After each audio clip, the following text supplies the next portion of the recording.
It's Tuesday, the 22nd of February. Licence fee up by £3. Now, please bring back crocodile shoes. Where next for Beckham's? Will he take her up the arsenal? Wills gets girlfriend. He's no Edward. Please welcome the man who loved to spear Britney, Mr. Iain Lee.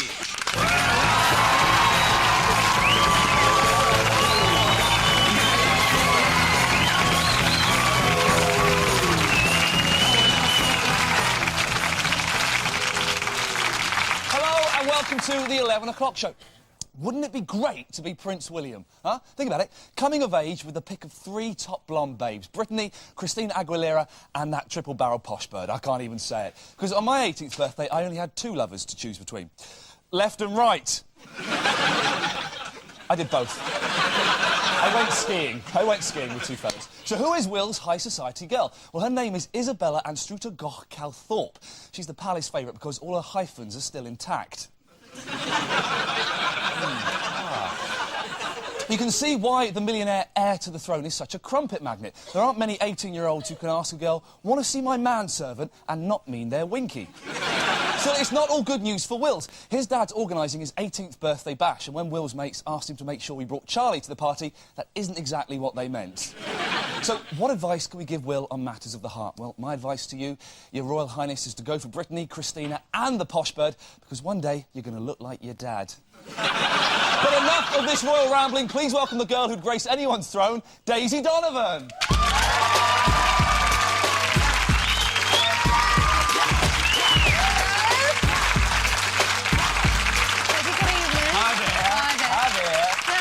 I'm actually really pleased that Prince William is seeing Britney. He's just following a long tradition. Andrew used to go out with Koo Stark, Charles went out with Susan George, and Edward's been out for years. At restaurants. Not necessarily gay restaurants. Daisy, I think you better tell us what's coming up on tonight's show, if you don't mind. Still to come on tonight's show, Iain. Paul Garner discovers how the fat cats at the BBC intend to spend our money. Showbiz correspondent Dominic Mohan lifts the lid on celebrity sleaze. And later on, I'll be finding out if we can trust the police or whether we should take matters into our own hands. Iain, have you ever taken the law into your own hands? Well, not quite, but I did once bring off a traffic warden. That's not great. Now it's time for the headlines. Tonight's top stories. In Northern Ireland, Peter Mandelson has asked the British Army for token dismantling of weapons. Or as he put it, love the hair, love the combats, lose those guns. Ooh. Hailing the success of the Lager Zone at the weekend, Dome strategists are planning to open several new zones. A kebab zone, an I love you, you bastard zone, and a waking up in a skip zone. Jean-Paul Gaultier has had £200,000 worth of clothes stolen. He said he was upset about the loss of the jackets and wanted to get his hands on the shirt lifters. Following the robbery, local police have said they're now looking for someone who looks like a right daft twat. As a surprise treat for William's 18th birthday, Prince Charles attempts to learn Candle in the Wind on a steel drum.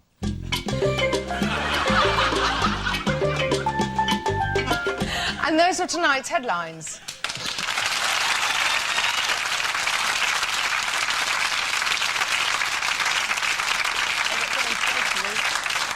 So, Iain, are you all geared up for tomorrow night? Oh, absolutely, Daisy. It's going to be 90 minutes of pure English passion. Got the boys coming round, going to be screaming from the first touch of the ball. Yeah, it's a big match for England. What match?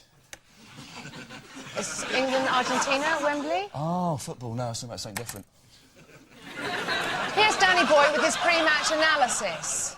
It's Argentina versus England. The world beaters versus the wife beaters. Their last meeting at World Cup '98 saw England lose once again on penalties, and David Beckham's popularity sink faster than the Belgrano.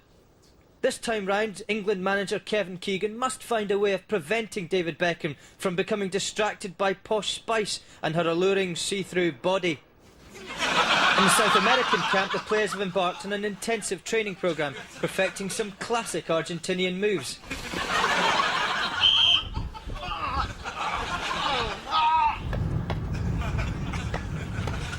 Some have even given up their spare time to learn some popular English phrases.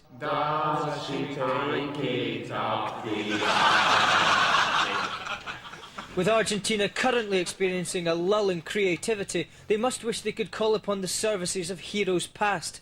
He once had the hand of God. He's now got the stomach of Buddha. A recent medical described Maradona as mentally slow and dangerously overweight. Doctors say it's only a matter of time before he signs for Middlesbrough. An improvement on England's recent performances is badly needed. One thing's for sure, everyone from ordinary fans to players' spouses will continue to support England through thick and thin. This is Danny Boy for the 11 o'clock show, Wembley.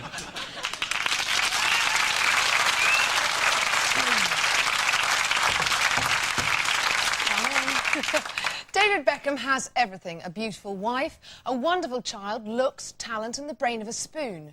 But when he skipped training to look after Brooklyn, he forfeited the right to play in the most important football match of the season. Following the training ground bust-up with United boss Alex Ferguson, Beckham is rumoured to be leaving to play with somebody else. Probably Gaza, who's got the best sandpit and a deluxe buckaroo.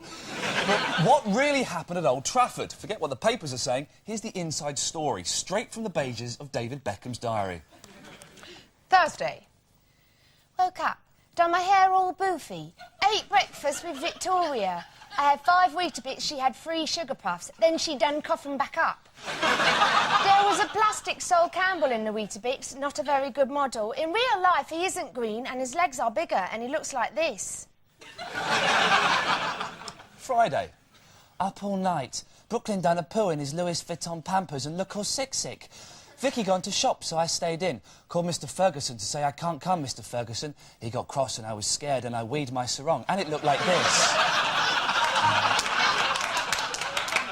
Saturday. Victoria tied my laces for me this morning. I like Victoria, she is nice. I saw her naked once and she looked like this. When I got to Manchester United, Mr Ferguson said, "Oh, here comes the wee skiver." And I laughed because he said wee. And then his face went all cross and he called me a lady's part beginning with C. He says I must decide what I want. Well, I want some ice cream and a pony and a thong. And when I do, it will look like this. And if you'd like to hear more of Beckham's diary, it's now available on an audio cassette read by David himself. Running time approximately a week and a half. And that was David Beckham's Man United diary. Iain?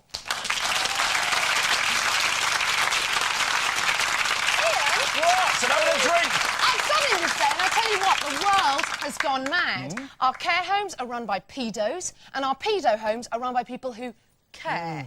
What in the name of Gary Glitter are we going to do about it? Well, I, for one, can't stand by any longer and watch society rot. I'm going to take the law into my own hands. I'm going to hit the streets and give those pervs and scumballs a taste of the only medicine they understand. A light-hearted comedy report. And this is it. With crime on the increase and the police being too rubbish to cope, many people have decided to take the law into their own hands. But should a bunch of thick, uneducated louts really be trusted to keep the peace? Or should we let the public do it? I've come here to London to find out. Are vigilantes a good or a bad thing, would you say? Bad thing. All the time? Yes. Supposing it was you that had had wrong done to you by a wrongdoer, would you not therefore want a right doer to go out and rewrite those wrongs that have been done to you wrongly? I believe in our British police force. I'm not saying you do, but supposing you enjoy walking around late at night in a balaclava with a knife, following women around. You don't do them any harm, it's just something you like doing. Is it then fair for you to be killed by a group of vigilantes? Well, they wouldn't know that you're not going to hurt anybody following a woman, so you couldn't blame them. Ken Livingstone's got a plan to lighten the load of the police by introducing, and I quote, loony left lesbian vigilantes. They'll be tougher than ordinary women and handy with a truncheon, if you know what I mean. Is that a good idea? No, I don't think so. I think the police are the only force that should be entitled to use violence in any... Well, they won't be using the truncheon for violence, I don't think. No, sorry, not for family loving. For means of... Pleasure. Yes. I mean, fair play, we'd still enjoy their shows, though, wouldn't they? Saucy lesbian shows we like to see. Yes, I'm sure they would. Criminals be allowed to carry guns and weapons to protect themselves against vigilantes? Allowed to carry guns. Well, I mean, but criminals, though, they're going to get a lot of hassle from these vigilantes. They need some protection, don't they? Otherwise it's murder. They'll get murdered. Seriously, they'll get murdered out there. Maybe criminals should be allowed to carry knives to protect themselves against vigilantes. No. Sticks, man, come on, give them something. No. Would you hang a pervert? Yes, I would. But they would love it, wouldn't they? They love all that sexy They'd only love it to once. They won't get a second chance to love it, would they? Supposing someone bummed you against your will, would you retaliate by bumming the back or something a bit worse? A bit worse. Yeah. What's worse than the bumming? Well, personally killing them. Well, if I had to, of course. I like the way you say, of course. So there we have it. While there are criminals on the street, it appears there's always going to be some idiot who takes the law into his own hands. This has been Iain Lee, the 11 o'clock show, London. Come on, you bitch!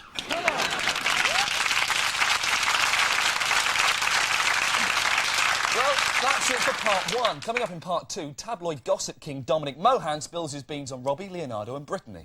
But first, in his continuing series on social history, Ricky Gervais examines his gay rights. See you after the break.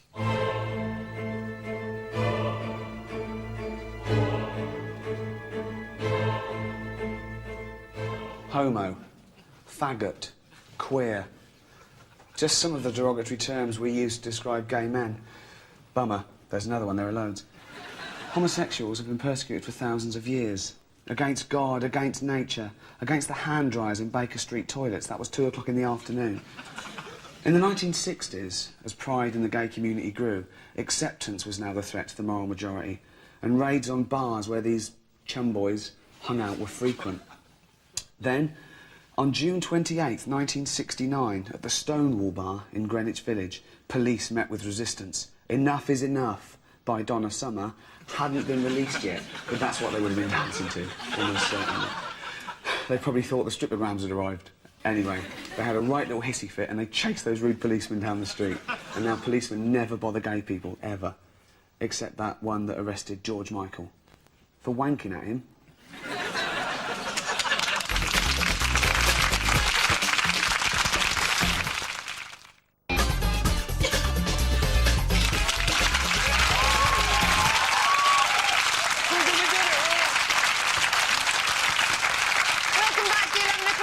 Still to come, we look forward to Life under Livingston. But first, another look at tonight's top stories. TV licence fee to increase by £3.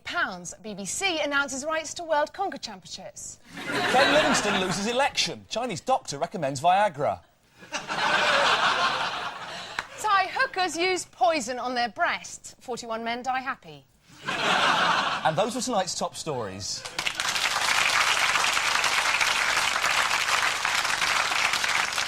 This weekend, after months of bitter wrangling and debate, the Labour Party finally came to a decision. John Prescott must stop blowing off during Prime Minister's question time.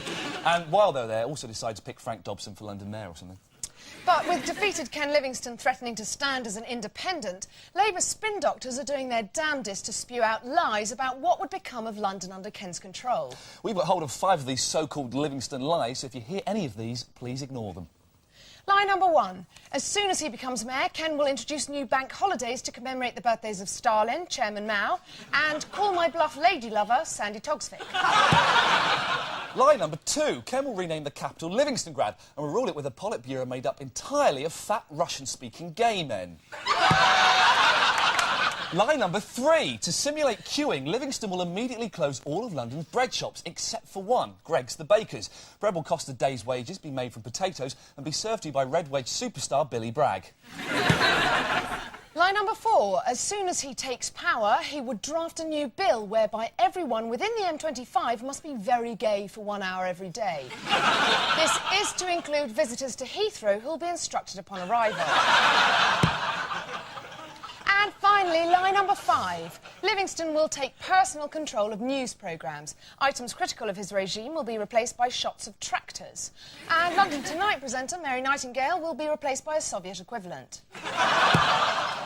And those were the Labour Party's terrifying Livingstone lies. Now time to tell you about tonight's guest. He appears more regularly in The Sun than Posh Spice and Dr. Shipman put together. As the world's #1 showbiz columnist, he's on first-name terms with Madonna, Cher and Sting. A man well-loved by all A-list celebs. Phil Collins once threatened to smack him in the gob, which makes him all right in our book. Please welcome Dominic Mohan.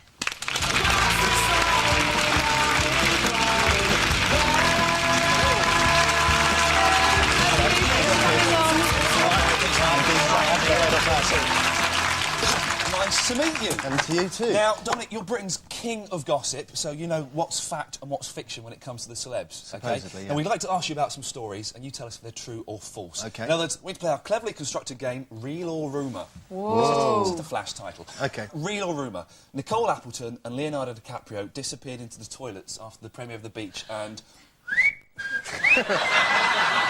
What does that mean? It means he did this in He front held of his her, hands like that. then he gave her one. Well, I know...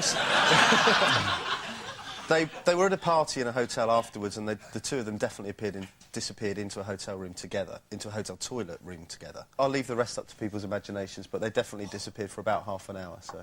Oh, that's good. Real or rumour? Mark Allman was once taken to hospital and they found a pint of spunk in his stomach. Is that real or true? I think it's half true. I think it was half a pint. But I heard it was Gary Glitter, you see. That's the kind of thing my friend of a friend of a friend says that Yeah, so-and-so I had think that's spunk one of in these his urban stomach. myths, to be honest. Gary I mean, Glitter kissed my hand when I was 17. Different Watch kettle of out. fish, yep, I know. No, I'll talk to you about that later. Yeah, well, we've got a story there for you, I think. OK, real or rumour? Judy Finnegan from This Morning, is she liking a bit of that? She does like a little bit of a drink, but don't we all? I don't think she's an alcoholic, no. Well, let's just take a look at a picture. All right, Now I'll we get say. back to you on that. OK, here's another one. Britney Spears had a boob job when she claimed she was having surgery on her knee. Is that real or rumour?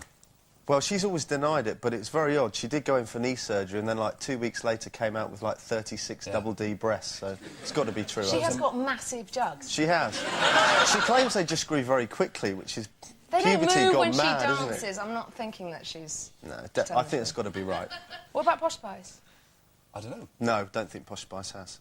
Really? They went big the other day at the fashion show, didn't they? No, they were tightly I compressed. think it depends how much Brooklyn gets out of them. Right, of course. Or David. Yeah, right. Now, roly-poly queen of daytime television, Vanessa Feltz, had an affair with Pete Tong. You may laugh, but they did have a snog when they were 10, but I don't know if she got her hand on his 12 inches. OK, now, we've asked you about some light-hearted stories, all of which are obviously not true, ladies and gentlemen.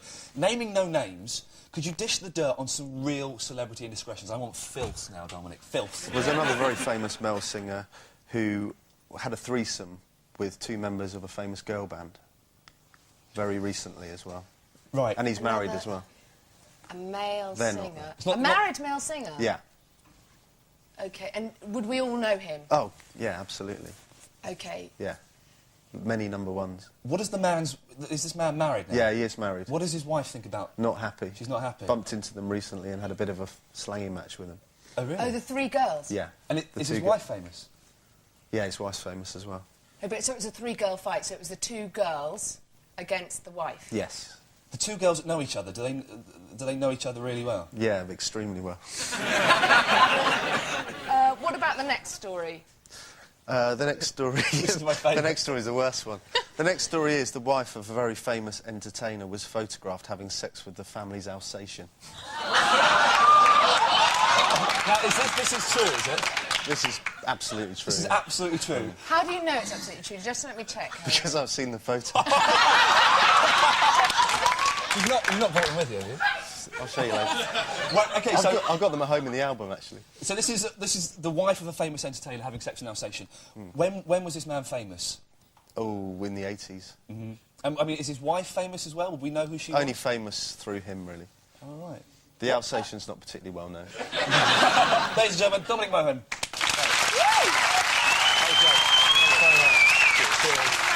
To be a bit casual, though. Bill Gates is a genius. He's not only the world's richest man, he's also the world's dullest. He's just launched Windows 2000, the groundbreaking software that's set to revolutionise the way your computer crashes. But is it really good? Well, on a scale of 1 to 10, I'd give it a B. But it does have hidden flaws, which the hype fails to mention. So here's our guide. Windows 2000 might be capable of displaying high-resolution video on your screen, but it won't explain to your mother exactly why it is that you're kneeling in front of the computer while it plays a video clip of a man penetrating an otter. The new programme should make the internet more easy to use, but it still won't be able to tell you if that 17-year-old cheerleader in Houston you've just arranged to marry isn't actually your own dad upstairs on the second line. Bill Gates reckons Windows 2000 is more reliable than ever before, but if your computer does go wrong, it won't prevent a horrified PC World technician from discovering the thousands of sick pictures of split beavers and otters stored on your machine. This new software will allow you to communicate with millions of people around the globe at the touch of a button. However, it won't take away the hollow, aching void in your bleak soul or help you make a single real human friend. And that was our guide to the terrifying future world of Windows 2000.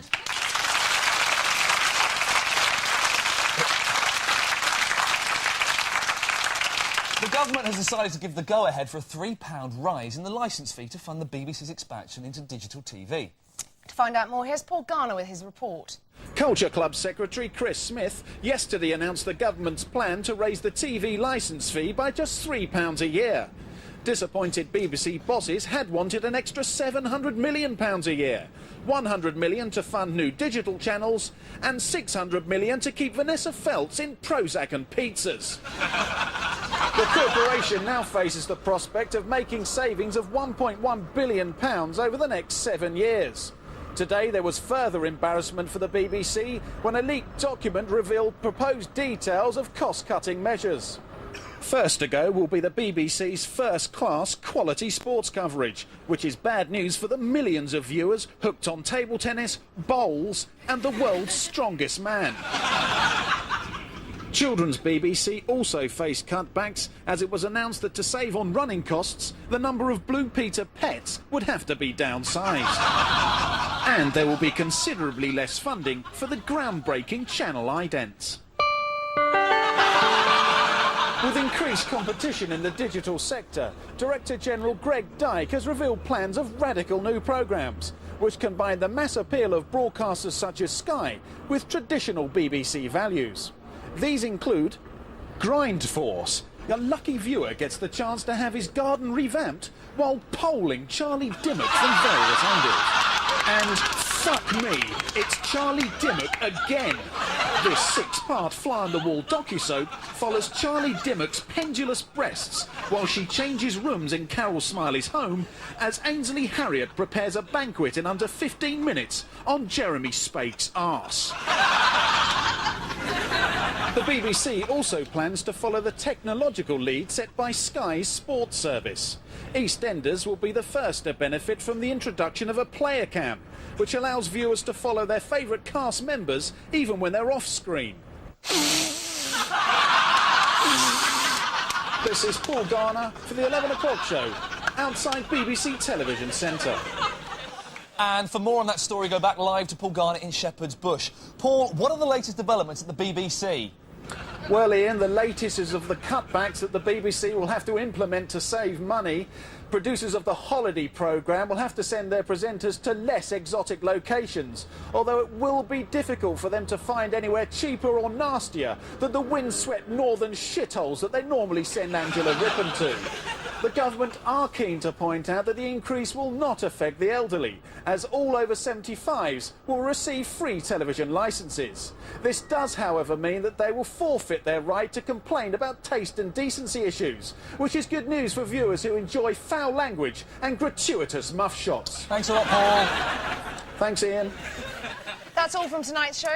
Before we go, the speculation that Ken Livingstone will stand as an independent candidate for mayor increased today as he was seen in talks with an expert on the underground. And before you turn over, please take some time to heed this important charity appeal. Good night. Hello. Imagine a tiny pussycat. Soft, cuddly, wet nose, perfectly healthy. Meow. Imagine if two 12-year-old boys used its anus as a pencil sharpener. That's not very nice, is it? You know, it needn't happen. Please, please send us some money now. Have a heart. A tiny kitten. Come on. Don't be a cat.